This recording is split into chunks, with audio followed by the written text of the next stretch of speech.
started staring at each other, looking at each other.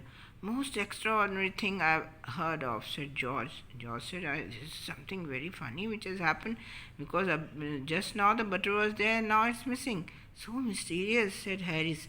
Harris found it full of, mystery. Then George got around at the back of Harris and saw it. Then somehow Harris turned, or George came at his back and he saw the butter sticking to him. Why, here it is all the time, he exclaimed indignantly. Indignantly means angrily. He says, Hurry, it was at your back all the time. He said angrily, shouted angrily. Where? Cried Harris, spinning around. So Harris started spinning around. Stand still, can't you? Roared George, flying after him. And George ran after him and said, You stand still, don't move. And they got it off and packed it in the teapot. At last they got it off Harris's back and packed it in the kettle or the teapot.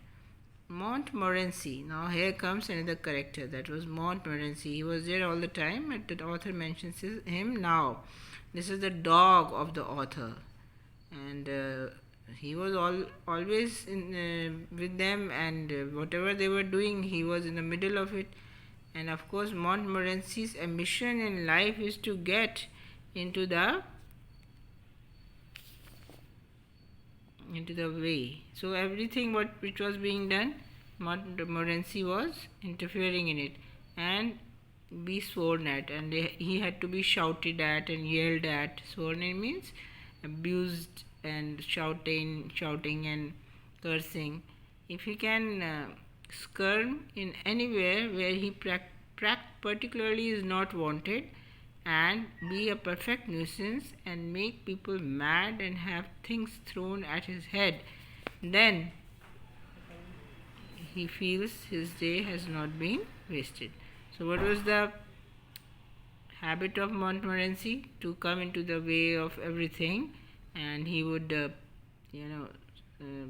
somehow he would be there where he was not wanted and spoil the things. He was a perfect nuisance, means he used to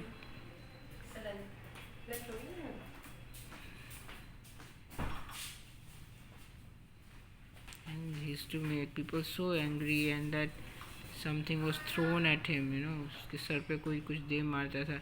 Then he used to say that his day has not been wasted. Then only he used to feel, oh, I have done my thing, I have done whatever I am supposed to do. To get somebody to stumble over him and curse him steadily for an hour is his highest aim and object.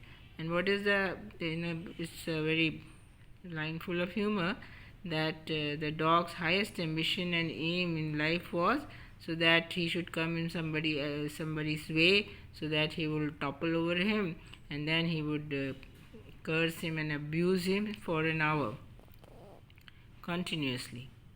And then when he was able to do this successfully and accomplishing it, means to doing it, then his conceit becomes quite unbearable.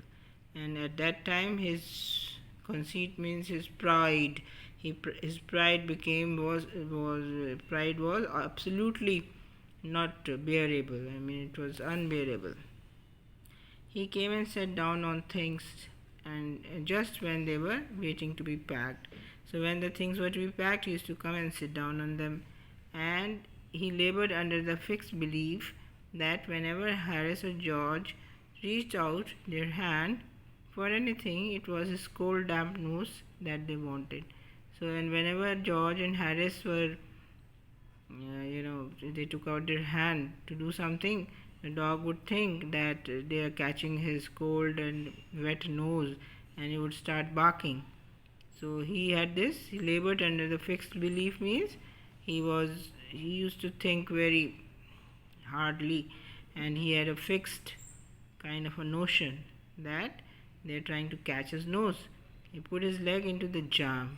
What he did was, he put his leg into the jam, and he worried the teaspoons, and he pretended that the lemons were rats, and he spilled the teaspoons, and he pretended, he made a kind of a show out of it, that the lemons were rats, and got into the hamper and killed 3 of them before Harris could land him with the frying pan. And before Harris would hit him with the frying pan, he had already killed 3 of them. Means by thinking them to be rats, he smashed them or chewed them or bit them. We are talking about lemons. Lemons means Nimbu. He thought they were rats. Harris said I encouraged him. Because he was the author's dog, so Harris said that he was the one who was encouraging him to do such wrong things.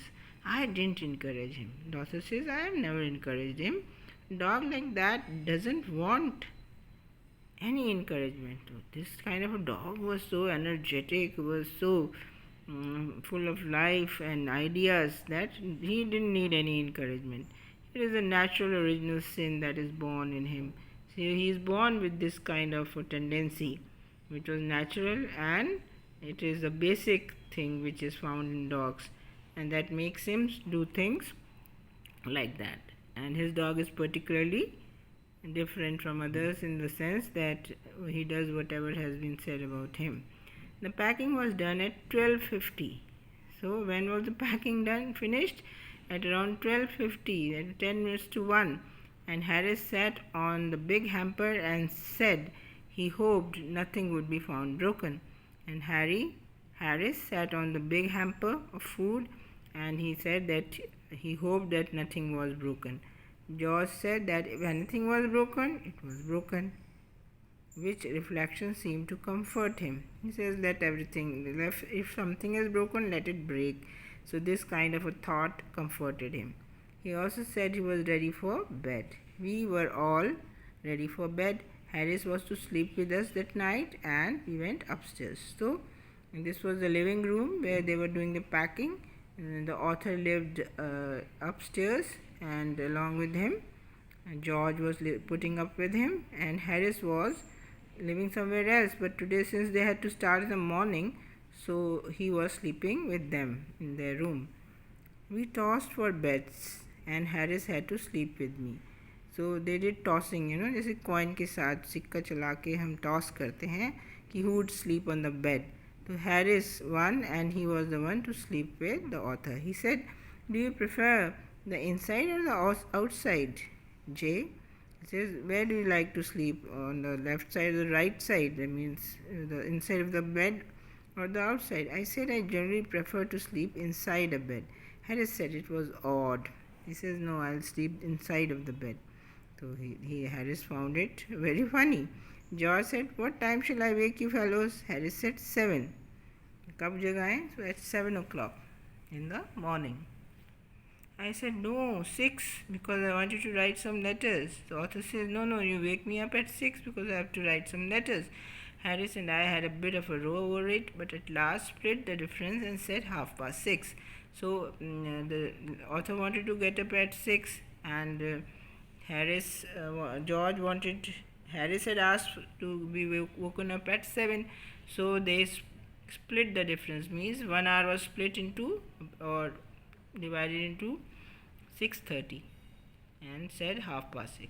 Wake us at 6:30, George, we said. George made no answer, and we found on going over that he had been asleep for some time. But by the time George was sleeping, so he placed the bath where he could tumble into it on getting out in the morning and went to bed ourselves. So they prepared the bath for him in the morning and they all went to bed. Extract is taken from 3 Men in a Boat by Jerome K. Jerome, and in which 3 friends go on a boating holiday.